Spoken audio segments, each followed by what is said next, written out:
അല്ലേ വിജി, അന്ന് സന്തോഷ് മാധവന് 2 കൊടുത്തതിന് ശേഷം അയാൾ പിന്നെ നിന്റെ അടുത്തോട്ടൊന്നും വരുന്നേ ഇല്ലല്ലോ. ഇതാ സർ, ഇപ്പൊ അകലം പാലിച്ചാണല്ലോ നിക്കുന്നേ. ഇത് നോക്ക്, അവനെ ഞാൻ വെറുതെ വിട്ട തന്നെ വലിയ കാര്യം. പോരാത്തതിന് അവൻ എന്റെ അടുത്ത് നിൽക്കണം പോലും. ഈ വിജി ആരാണെന്ന് അവന് നന്നായിട്ട് മനസ്സിലായിട്ടുണ്ടാവും. മാഡം, മാഡം അവളെ നോക്കി. ഈ കാരണം കൊണ്ട് നിന്നെ കോർണർ ചെയ്യോ വിജി? അവൻ എന്ത് ചെയ്താലും ഞാൻ പകരത്തിനൊന്ന് ചെയ്യും. ഇക്കാര്യത്തിൽ ഞാനൊന്ന് ക്ഷമിക്കാൻ കാരണം എന്റെ മോള് നിലയാ. ജോലി ചെയ്യുന്ന പോലെ എല്ലാവരുടെയും മുമ്പിൽ അഭിനയിച്ചിട്ട് കൂട്ടുകാരോട് അവള് വർത്താനം പറഞ്ഞുകൊണ്ടിരിക്കുക. ഇവനെ പോലുള്ളവരൊന്നും നേരെ നിൽക്കുന്നവരെ ആക്രമിക്കില്ല. നമ്മളെ വേദനിപ്പിക്കണമെന്ന് കരുതി നമുക്ക് വേണ്ടപ്പെട്ടവരെ അവര് കൈവയ്ക്കാം. അതോർത്ത് മാത്രം ഞാൻ എല്ലാം ക്ഷമിക്കുന്നത്. പക്ഷെ അതിനും ഒരു പരിധിയില്ലേ.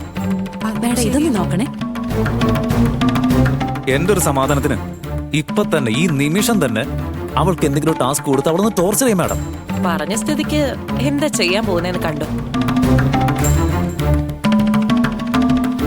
ലാവണ്യ, പുതിയ കളക്ഷൻസ് ഇന്നലെ കുറച്ച് വന്നിട്ടുണ്ടായിരുന്നില്ലേ? അതെവിടെ ഇരിക്കുന്നതെന്ന് അറിയാമോ? എന്നോട് ചോദിച്ചിട്ട് എന്താ കാര്യം? പോയി സ്റ്റോർ റൂമിൽ ചെന്ന് നോക്ക്. ശരി ശരി, ഞാൻ പോയി നോക്കാം. ഏയ് നിക്ക്. എന്താ, അത് അവിടെ ഇല്ലേ? അത് അവിടെ തന്നെ ഉണ്ടാവും. പക്ഷേ നീ ആ ജോലി ചെയ്യണ്ട. അല്ല, കസ്റ്റമറോട് വെയിറ്റ് ചെയ്യാം. വെയിറ്റ് ചെയ്തോട്ടെ. അതുവരെ നീ എവിടേക്കെങ്കിലും മാറി നിന്നോ. എന്താ ഈ പറയുന്നത്? എനിക്കൊന്നും മനസ്സിലാവുന്നില്ല. ആ ജോലിയൊക്കെ ചെയ്യാൻ എന്റെ അടുത്തൊരു അടിമയുണ്ടല്ലോ. പിന്നെ നീ എന്തിനാ ഈ ജോലിയൊക്കെ ചെയ്യുന്നേ? മിണ്ടാതെ നിന്നാ മതി. അല്ല വിജി, നിന്റെ ഏട്ടത്തി നിന്നെ തന്നെ നോക്കിക്കൊണ്ട് നിൽക്കണല്ലോ.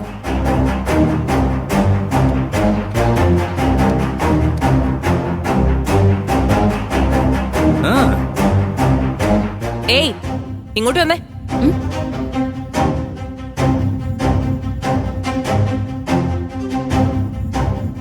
ഞാൻ എന്താ പശു മറ്റോ ആണോ? ഏയ് പോവാന്നൊക്കെ വിളിക്കാൻ? മര്യാദയ്ക്ക് വിളിച്ചാ വരാം.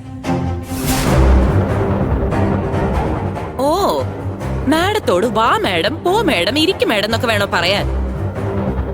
നീ എന്താ ഈ കടയുടെ ഓണറാണോ? നിന്നെ ഇങ്ങനെയൊക്കെ വിളിക്കാനേ പറ്റൂ. എന്റെ കീഴിൽ ജോലി ചെയ്യുന്ന വെറും ഒരു സ്റ്റാഫാ നീ. നിന്നോടൊക്കെ ഇങ്ങനെ പെരുമാറേണ്ട ആവശ്യമുള്ളൂ. എടി വന്നേ.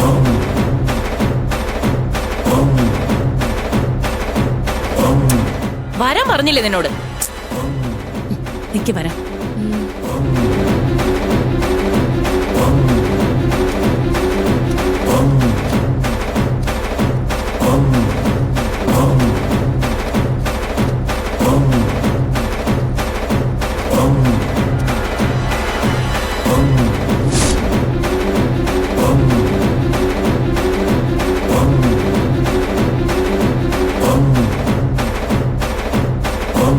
എന്താ ദേഷ്യം കൺട്രോൾ ചെയ്യാ നീ? ചെയ്തോ, പക്ഷെ നീ എന്റെ കൺട്രോളിലാ നിൽക്കേണ്ടത്. എന്താ കാര്യം പറ. നീ പോയി സ്റ്റോർ റൂമിൽ നിന്ന് പട്ടുസാരിയുടെ ബോക്സ് ഒക്കെ എടുത്തോണ്ട് വാ. കസ്റ്റമർ വെയിറ്റ് ചെയ്യുന്നുണ്ട്. എന്റെ കസ്റ്റമറും വെയിറ്റിംഗ് ആ. ഞാൻ പറഞ്ഞതപ്പോ നീ ചെയ്യില്ലല്ലേ?